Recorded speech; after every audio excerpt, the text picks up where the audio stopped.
Meu nome é Edith, tenho 32 anos. Minha vida sempre foi uma coreografia complexa de obrigações e sacrifícios silenciosos. Mãe solo, eu aprendi na marra que cada dia era uma arena, onde eu precisava lutar contra o cansaço, a insegurança e, muitas vezes, o julgamento alheio. Meu filho, Léo, era meu sol, a razão para cada suspiro e cada passo em frente. Por ele, eu não apenas moveria montanhas, e eu as escalaria com as próprias mãos, se fosse preciso. Mas, às vezes, o peso do mundo parecia insistir em me puxar para baixo. Aquele dia amanheceu com um ar de tranquilidade e esperança, pelo menos era isso que eu pensava, antes da tempestade se aproximar. Durante um evento escolar, por um descuido do meu filho, um suco derramado, meu irmão me humilhou na frente de todos. Edith. Você não consegue controlar nem seu próprio filho? Sempre causando transtorno, não é? Você não cansa de ser imprestável. Não serve para nada mesmo. Não conseguiu segurar o próprio marido, o que dirá educar uma criança decentemente. Meu rosto começou a queimar, um rubor doloroso que subia do meu pescoço até a testa, incendiando minha pele. Mas não imaginava que a intervenção de alguém tão inesperado me faria acreditar em mim mesma novamente. Antes de ser a mãe solo que se vira, eu fui Edith, a esposa. Meu casamento com Marlon, ele começou cheio de promessas e planos. Mas a realidade foi mais dura, mais fria do que eu podia imaginar. Com o tempo, a distância entre nós se tornou um abismo, e a convivência se transformou em uma fonte constante de atrito e mágoa. A decisão de me separar não foi tomada da noite para o dia. Foi uma morte lenta de um sonho, um arrastar de correntes até que a liberdade se tornasse a única saída possível. O divórcio foi um processo tortuoso. Não foi apenas a assinatura de papéis, foi uma desconstrução de tudo que eu conhecia, um mergulho em águas turvas de burocracia e, pior ainda, de julgamento. Cada audiência, cada discussão sobre pensão ou bens, era um pedaço da minha alma sendo arrancado. Eu me sentia exposta, vulnerável, como se cada erro do meu passado estivesse sendo colocado em um microscópio para avaliação de estranhos. O que mais me machucava era a sensação de fracasso, de ter construído algo que desmoronou em minhas mãos. E, claro, havia a família. Minha própria família. Eu sempre soube que Joseph, meu irmão mais velho, tinha uma admiração desmedida pelo Marlon. Eles eram amigos, parceiros de discussões sobre finanças e futebol, e Joseph sempre se sentia validado na companhia dele. Por isso, quando o divórcio se tornou inevitável, Joseph tomou partido. Não era um apoio velado, era explícito. Ele sempre dava razão para o meu ex, para cada argumento dele, para cada reclamação sobre mim.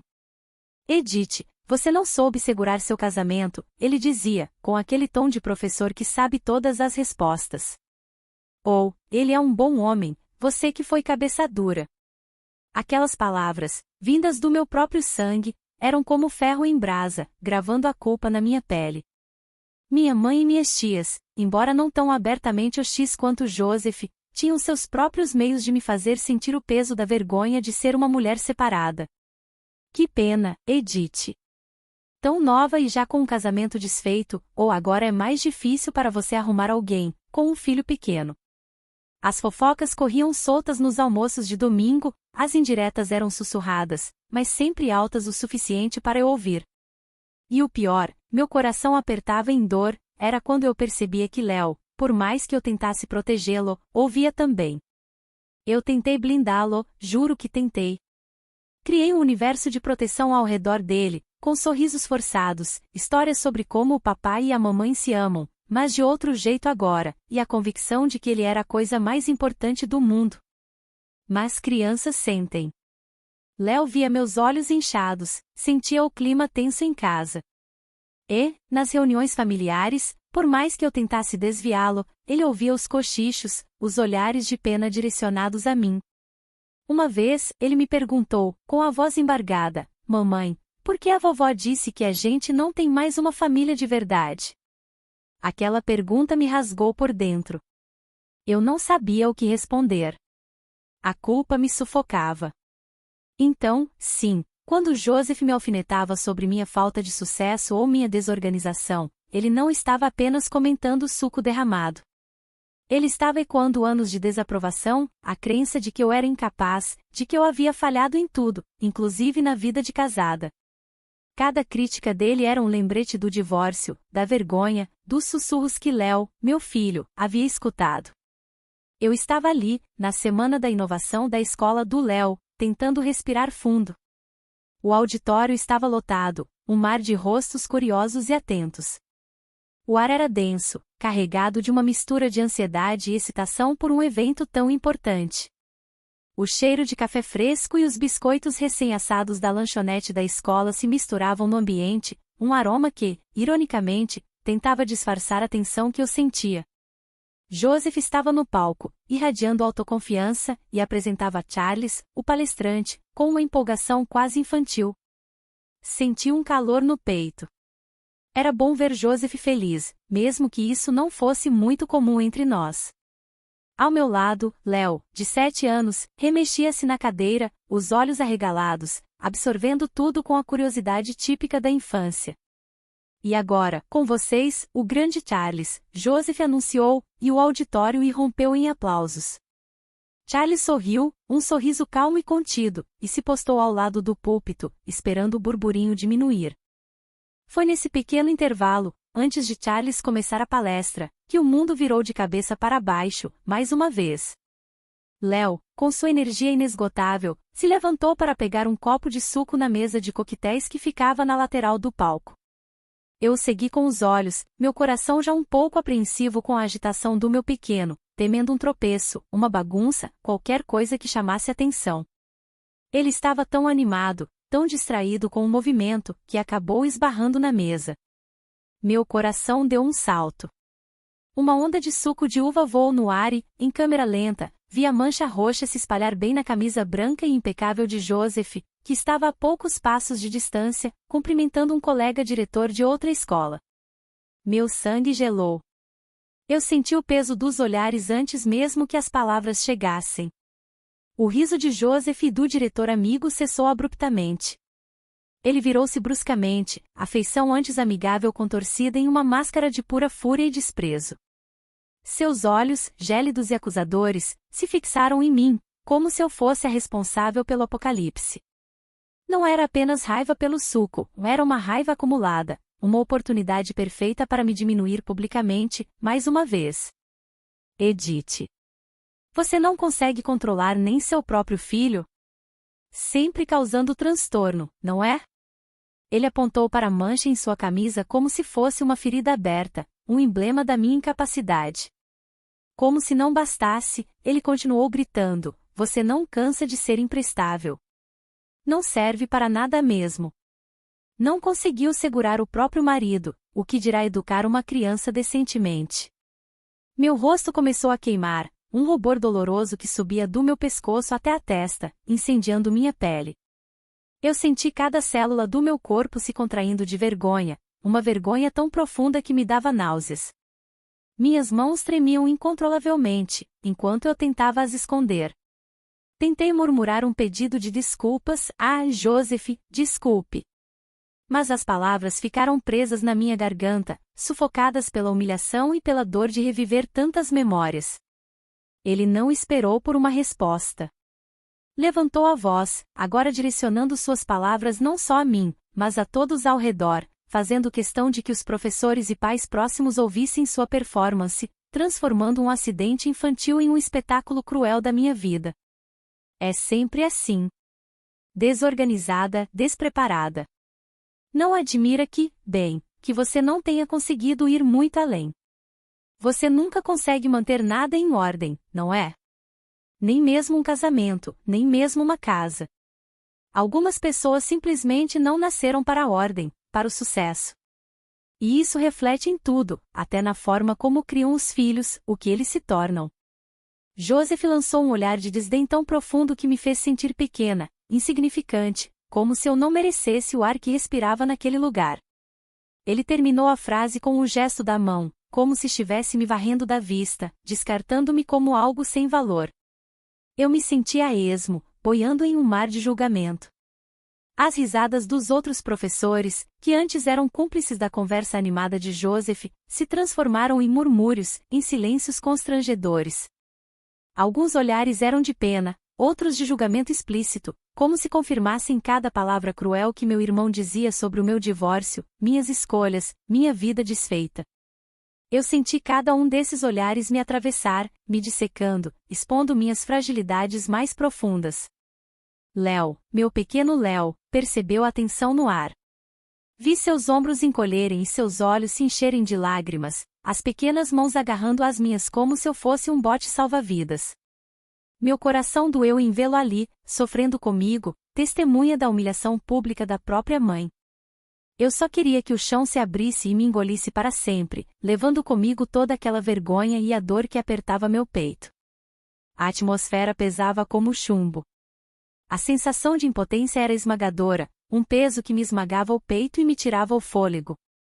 Eu não conseguia respirar direito. As palavras de Joseph ecoavam na minha cabeça, amplificadas, confirmando todos os medos e inseguranças que eu tinha sobre mim mesma, que eu era um fracasso em tudo, que não importava o quanto eu tentasse, eu sempre seria a Edith que não foi muito além, a que não conseguiu manter um casamento, a que não se encaixava no molde perfeito da família. A humilhação era um nó na garganta, apertando, sufocando, me impedindo de reagir, de me defender. Eu me afastei um pouco com Léo, buscando um canto mais discreto no auditório, sentindo as lágrimas que teimavam enrolar pelo meu rosto, quentes e salgadas, sem que ninguém percebesse. Joseph continuava rindo alto com os colegas, como se para esfregar na minha cara a verdade dele, a sua vitória naquele embate cruel, a sua superioridade que ele tanto fazia questão de exibir.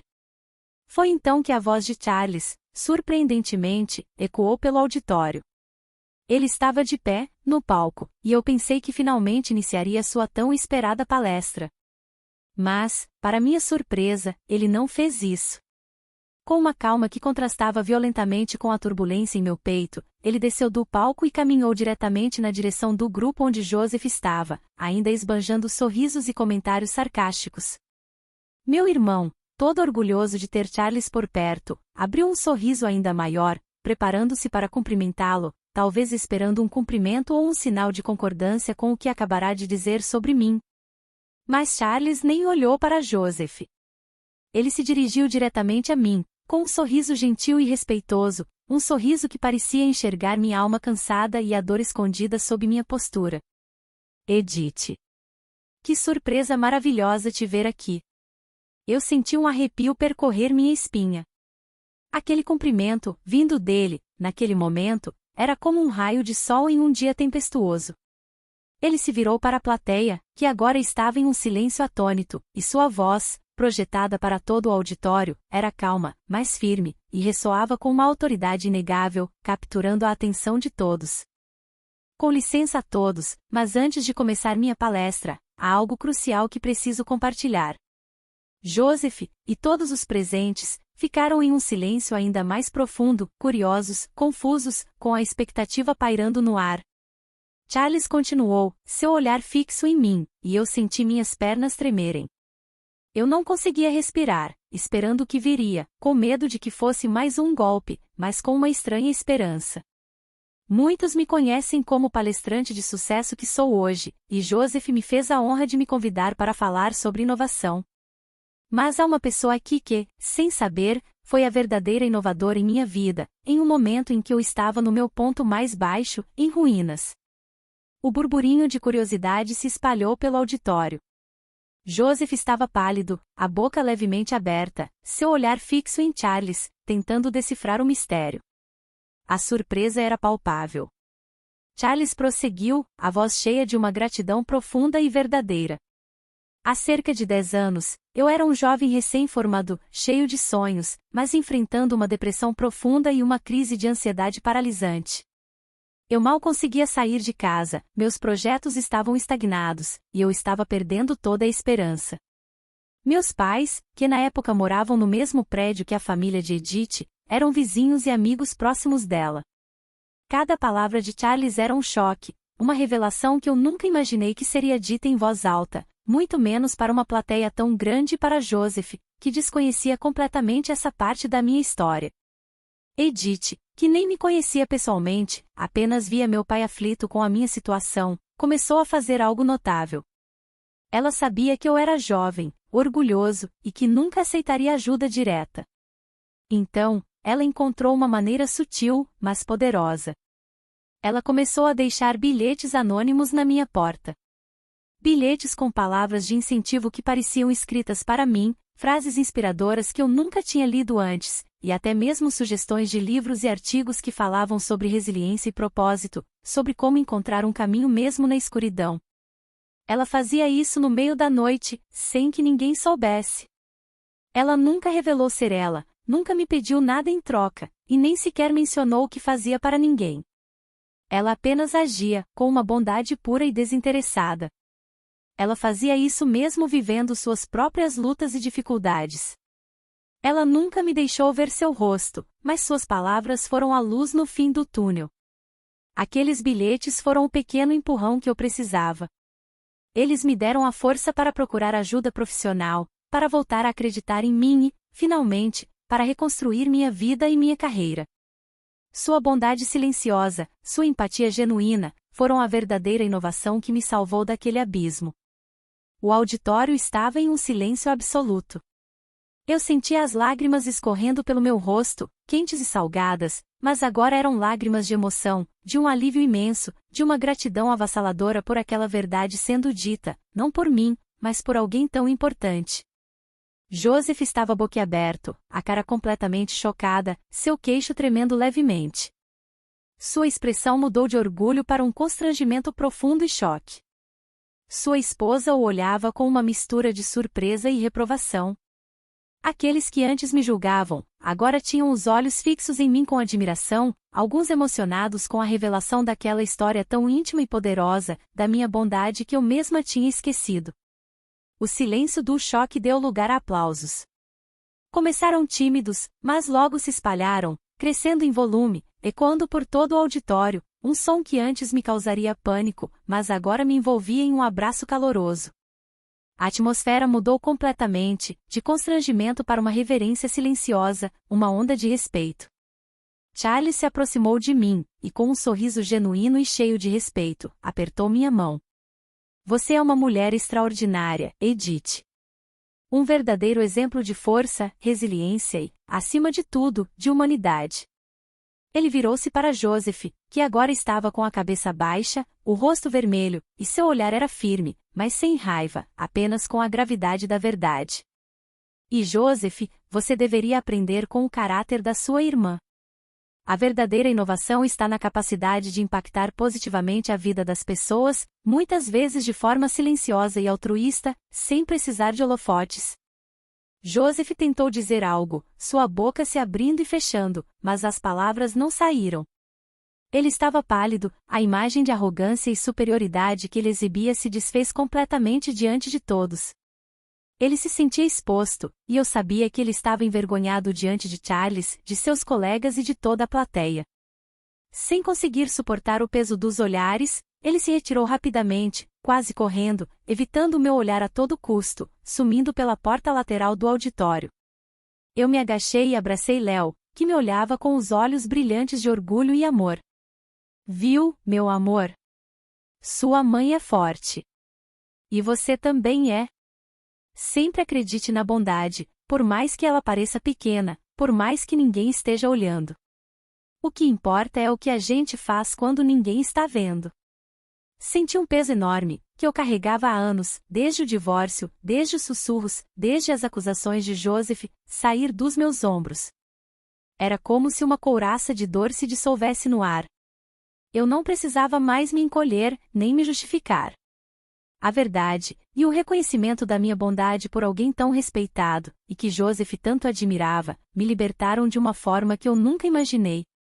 Eu me levantei, e pela primeira vez em muito tempo, me senti completa, validada. Charles e eu trocamos mais algumas palavras, ele me agradeceu novamente, com um brilho sincero nos olhos, e me deu a certeza de que a palestra dele seria um sucesso.